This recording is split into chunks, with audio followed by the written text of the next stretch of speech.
Morning. After speaking with Ukrainian President Volodymyr Zelensky, President Trump says he's considering sending more Patriot missiles to Ukraine.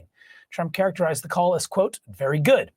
Yesterday, Kyiv endured the biggest attack since Russia invaded Ukraine more than 3 years ago.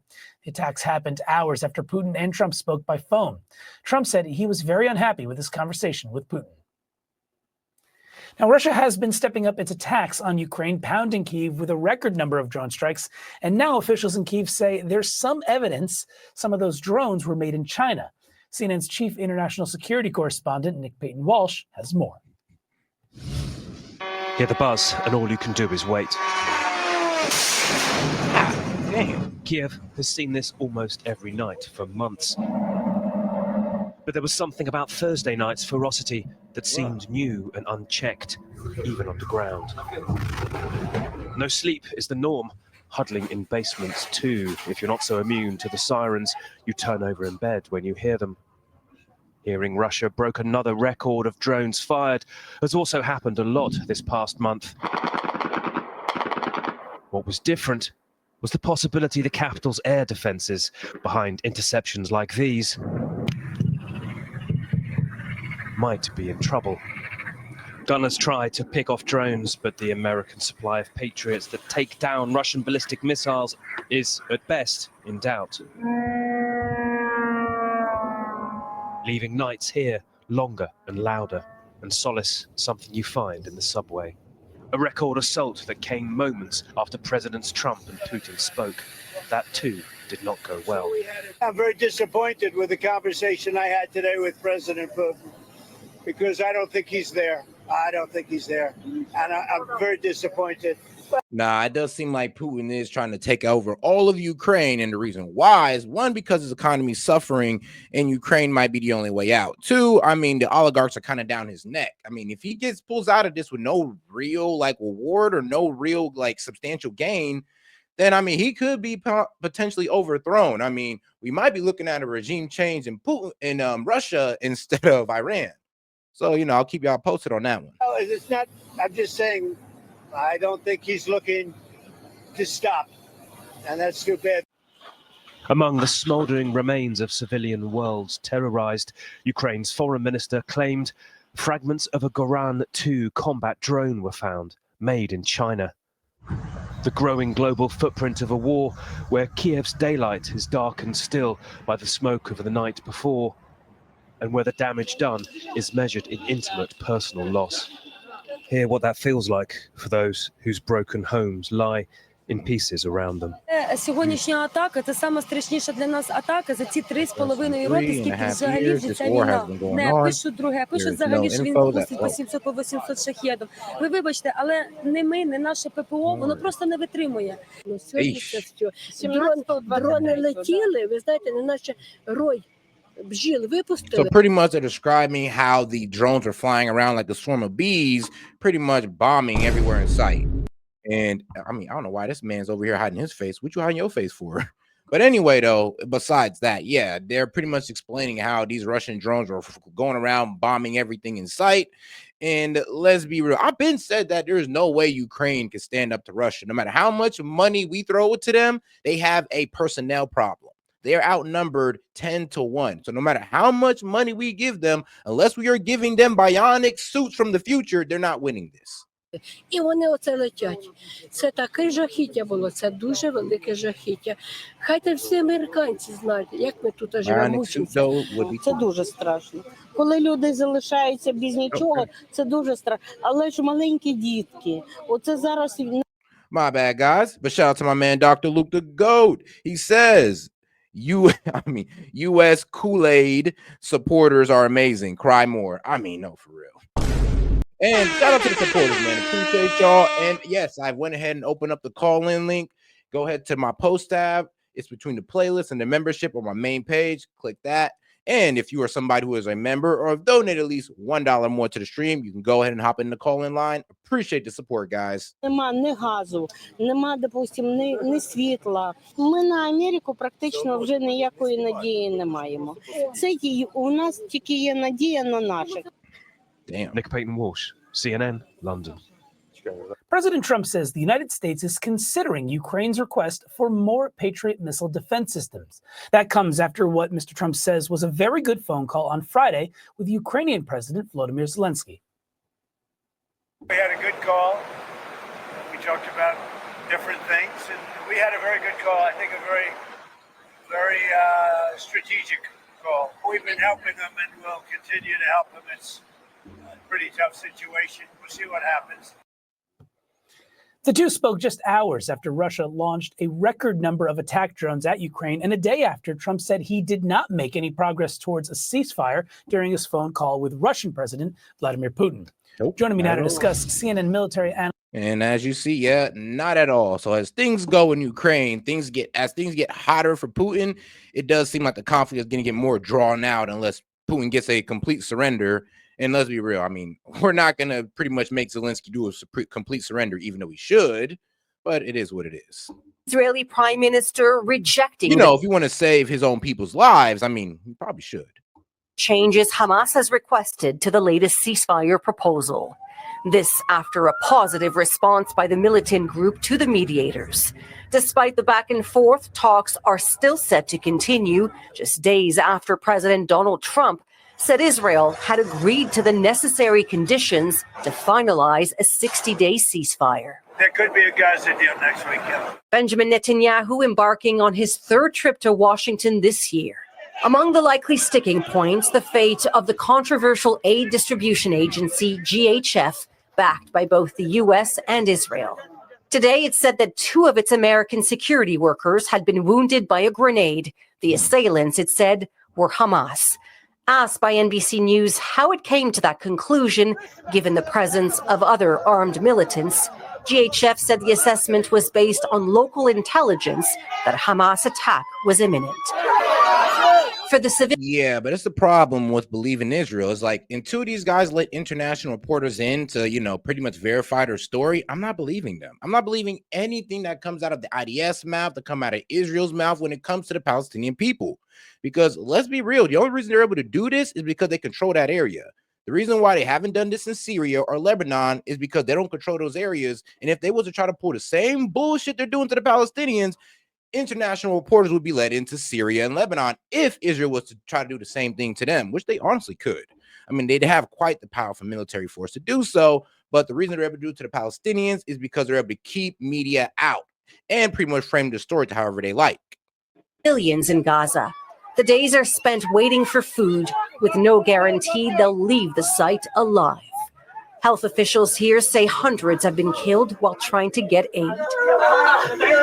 45 miles north of Gaza might as well be another world. In Tel Aviv, a message from many Israelis. So far, it's been proven that only President Trump is capable of making things move in a serious way. They have more faith in the U.S. president than they do their own prime minister. Danielle Haman. Well, because Benjamin Netanyahu is part of the Likud party, an extreme right-wing party that do believe in the ethnic cleansing and the prophecy of greater Israel. So they believe in the ethnic cleansing of Palestinians. They've said it out loud. And then they also believed in the prophecy of greater Israel and how they should be able to take the land, which they have. They took the Golan Heights in Syria. They took a little bit of Lebanon. They tried to take parts of Egypt. So, yeah, Israel has quite the dominating history. I'll tell you that.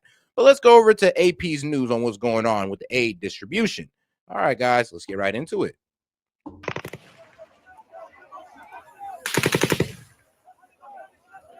Testimonies and videos obtained by the Associated Press show American contractors guarding aid distribution sites inside Gaza are using live ammunition and stun grenades as hungry Palestinians scramble for food.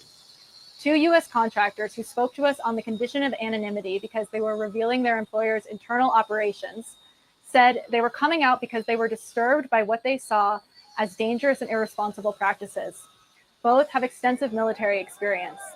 They say the security staff on site were often unqualified, unvetted, and had an open license to do whatever they wished. Their testimonies, combined with videos, text messages, and internal reports seen by the AP, provide a rare glimpse into the workings of the Gaza Humanitarian Foundation, the new American organization backed by Israel to provide food to the Gaza Strip's population. journalists have been unable to access the sites, which are located in Israeli military-controlled zones.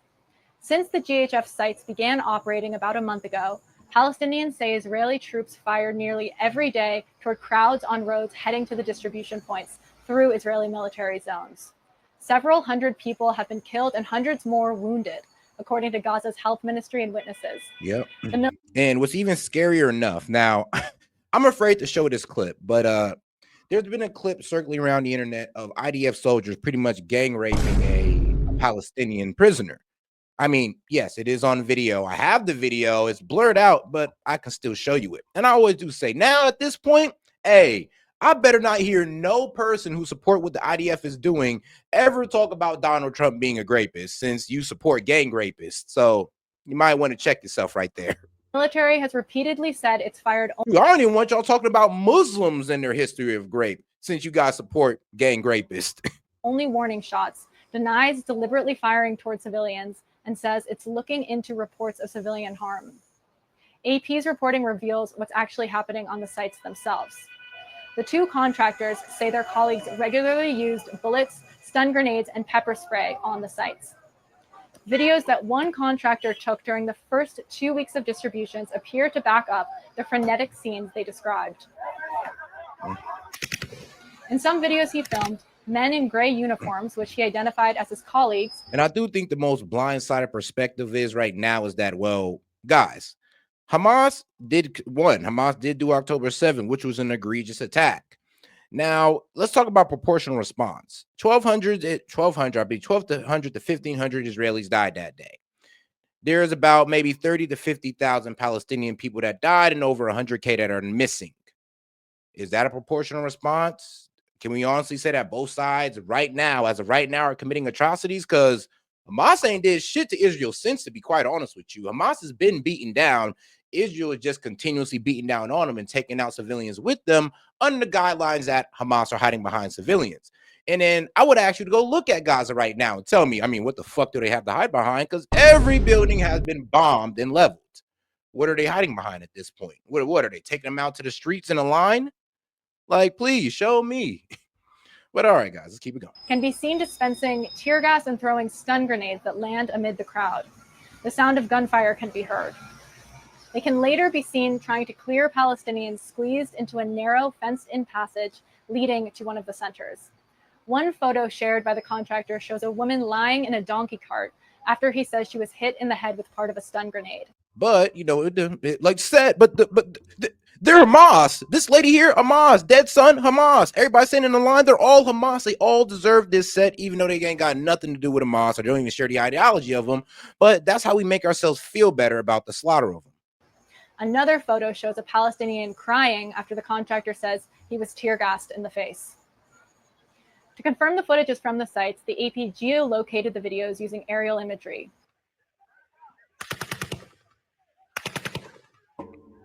The AP also had the videos analyzed by two audio forensic experts who say they could identify live ammunition, including machine gunfire, coming from the sites, in most cases within 50 to 60 meters of the camera's microphone.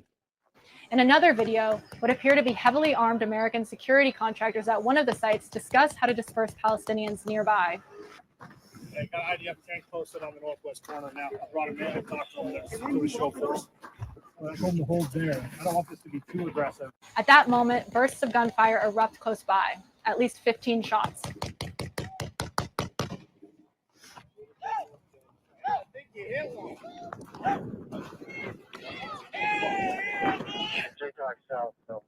And I gotta let y'all remember this. Now, for those who say they all love Hamas, I'm gonna be honest, you guys are idiots. And I'm gonna tell you why you're idiots, because Hamas was voted into power, right? Which means that there was another party to be voted for, which means that not everybody agrees with Hamas does. That's like pretty much saying that, oh, well, let's say there were aliens trying to exterminate every Trump supporter, right? Now, because majority of America, 50% of Americans voted for Donald Trump, these aliens are now going to take out every American because, well, you know, America voted for Donald Trump, so we just take out every American. Like, do you see how dumb that sounds? Do you see how, like, genocidal you sound? Just on that alone. So, like, when you guys sit there and come up with that dumb statement, pretty much saying that, oh, well, they all voted for Hamas. No, they didn't. And if you actually knew what was going on, Hamas is a governing party. So that means there's another option, and there are plenty of people in Palestine who didn't vote for this. And then if you want to include the innocent, children in Palestine who are being put on the rubble over what Hamas did, and you want to claim that that's Hamas' fault too, or they're Hamas as well, then you're a real idiot, and you're just doing anything in your power to make it feel okay for bombing innocent women and children. Whatever you got to do to make yourself sleep at night, my man, whatever you got to do. The camera's view is obscured by a large dirt mound. The contractor who took the video told AP that he saw other contractors shooting in the direction of Palestinians who had just collected their food and were departing. He had a clear line of sight to both shooters. He says they shot toward the exit to the site, where he could see Palestinians leaving the center some 80 meters away. He says the men shot from atop a tower above the site and from atop the mound. The shooting began because contractors wanted to disperse the crowd, he says, but it was unclear why they continued to shoot as people were walking away. The camera does not show who was shooting or what was being shot at, but the contractor who filmed the video says he watched another contractor fire at the Palestinians and then saw a man about 55 meters away in the same direction that the bullets were fired drop to the ground. The AP cannot independently verify this account. Man, you want to know what the worst part about this whole Hamas thing? You know that Benjamin Netanyahu actually funded Hamas $1 billion in U.S. money? No, go look it up. $1 billion funded by Benjamin Netanyahu, but like we're going to act like that had nothing to do with them gaining the capability to commit October 7th. But we're just going to pretend like, that has nothing to do with it. Both contractors say they were armed with pistols, automatic rifles, and some had machine guns.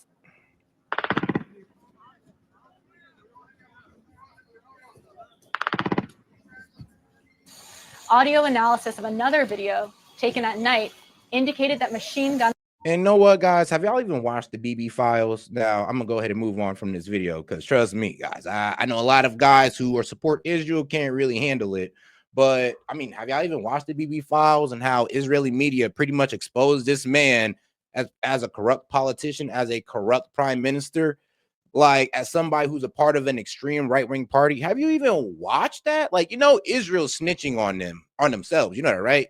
So you guys are defending what the Israelis ain't even defending themselves. Like, think about that, guy. Think about how like crazy you got to be to defend a country, to defend what the IDF is doing. But not even Israelis are defending what the IDF is doing, but you guys are.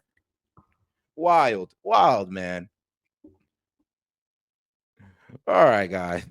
Let's just keep it going. Terry says it's not deployed at these aid sites. In response to our reporting, SRS, the company that handles the operations logistics, acknowledged that it's dealing with large, hungry populations, but said the environment is secure, controlled, and ensures people can get the aid they need safely. SRS says to date there have been no serious injuries on the sites.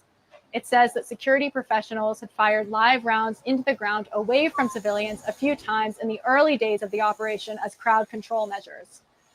The GHF says its team is composed of experienced professionals and warned that there were people with a vested interest in seeing GHF fail. UG Solutions, the security company that hired the contractors, said it has an extensive recruiting and training process, including a detailed application process, screening by experts, reference checks, background checks, and weapons proficiency.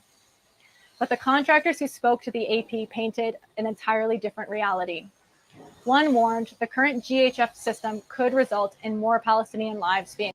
Yeah, I'm pretty sure it will. But let's go ahead and move on to the funnier side of things. And let's go ahead and get my man Monty up here, man. Shout out Monty. How you doing, dog?